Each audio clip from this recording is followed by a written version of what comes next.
Hello guys, welcome to my YouTube channel. Welcome to this series of lectures on diagnostic serum enzymes. So the first enzyme that we will talk about today is lactate dehydrogenase LDH.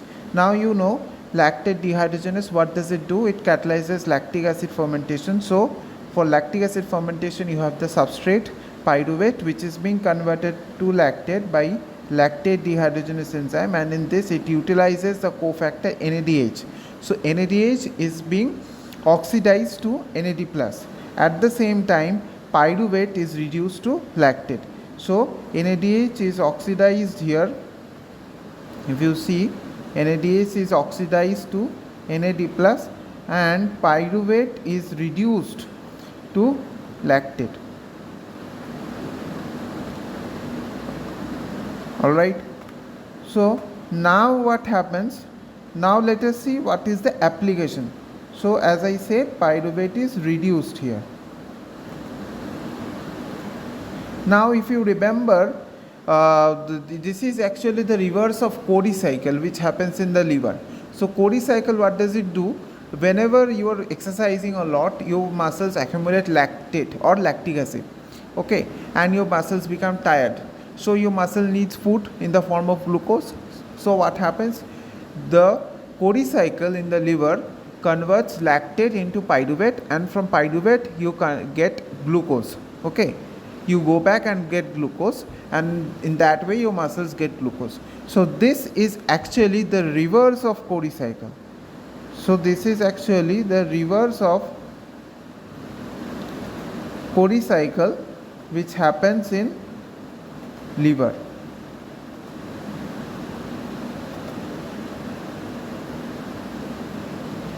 Okay, now there are many lactate dehydrogenase enzymes present in different tissues or organs. Okay, lactate dehydrogenase enzyme is most of all present in almost all the tissues and organs, but some particular organs and tissues have different forms of this enzyme which are called as isoenzymes or isozymes.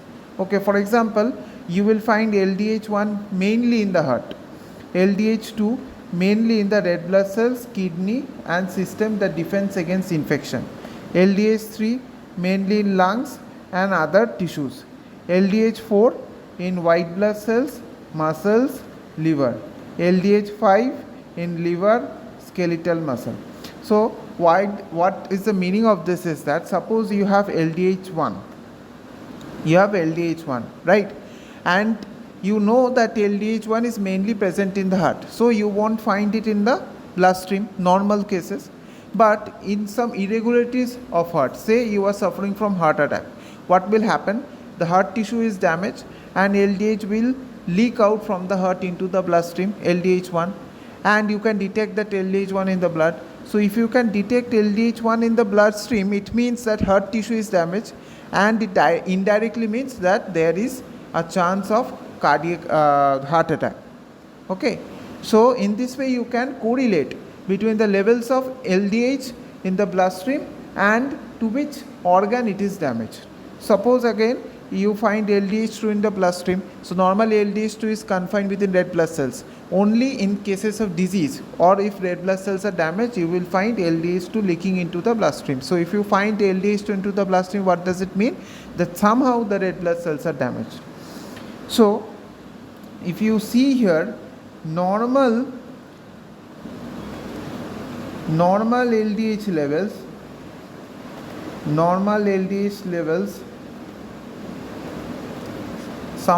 somewhat corresponds to around 140 to 180 units per liter. Okay, 140 to 180 U per liter. U means units. Okay, so this is the normal level. If you have that in your body, then that is fine. If you have more number of this, suppose you have more number of LDH1 or LDH2, that means that particular organ or tissue is damaged. Okay, suppose, so another thing that you should remember here is how LDH can be used as a biomarker. Okay, so people, when you see a biochemical report, you will find people use the term total LDH. Total LDH means all the LDH isoenzymes that we have discussed, all of them are taken into account, with LDH2 usually making up the greatest percentage.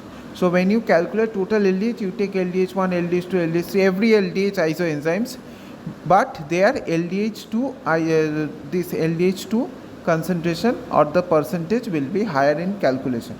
Okay, so there are certain so LDH can be used as a biomarker. For example, how I will show you. Suppose I have told you that LDH1 is mainly present in the heart. Okay, so if you suppose you find the levels of LDH1 greater than LDH2. So if you analyze a biochemical report and you find in the blood that the levels of LDH1 are much greater than LDH2, it means the person is suffering from heart attack. Why? Because the heart tissue is damaged, and that's why the LDH1 has leaked into the bloodstream. Similarly, if you find LDH2, okay, so if you find LDH2 to be greater than the normal levels, so if LDH2 is greater than the normal levels, it means the erythrocytes or the RBCs are damaged. Okay, so this is a case or marker for hemolysis. Okay, marker for hemolysis. Hemolysis means all the RBCs are destroyed. Then, so suppose another thing, if you find more amount of LDH3 than the normal, LDH3 is present in the higher than the normal levels, it means there is a case of lung injury. Okay, so by this you can analyze a biochemical report and predict which organ or which tissue is damaged. So here comes the role of LDH as a biomarker. Suppose you find both the levels of LDH4 and LDH5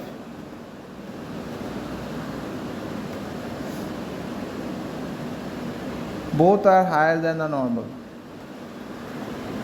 Okay, both are higher than normal. So what does it mean?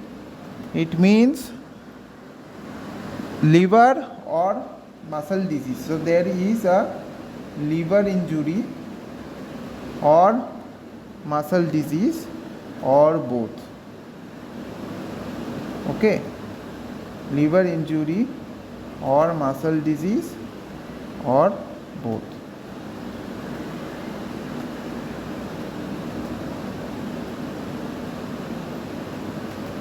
Okay, and if you find the levels of all LDH isoenzymes, suppose you find a biochemical report of a patient where all LDH isoenzymes are higher. So what does it mean? What does it mean? It means there is injury to multiple organs, which happens probably in the case of a severe accident or a trauma case. Okay, injury to multiple organs.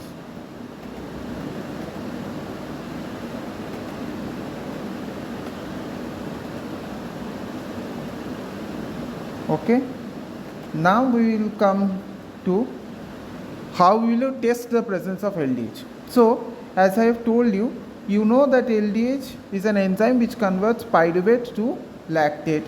At the same time, it also oxidizes NADH to NAD+. Right? So it oxidizes NADH to NAD+ and it reduces pyruvate to lactate. So what will happen? So how do you measure LDH? There is also an indirect procedure. You measure NADH spectrophotometrically. Okay, you measure NADH at a wavelength of 340 nanometer. So if there is more LDH, what will happen? There will be more conversion of pyruvate to lactate. That means more conversion of NADH to NAD plus. That means the concentration of NADH will gradually reduce and the concentration of NAD plus will gradually increase. So if you find the decrease in NADH concentration, that means the amount of LDH activity has been increased. So in this way you are indirectly measuring the levels of LDH activity. Okay, so how will you correlate? If the levels of NADH decreases, if the levels of NADH decreases, that means LDH increases in the blood. If LDH increases, that means more tissue damage.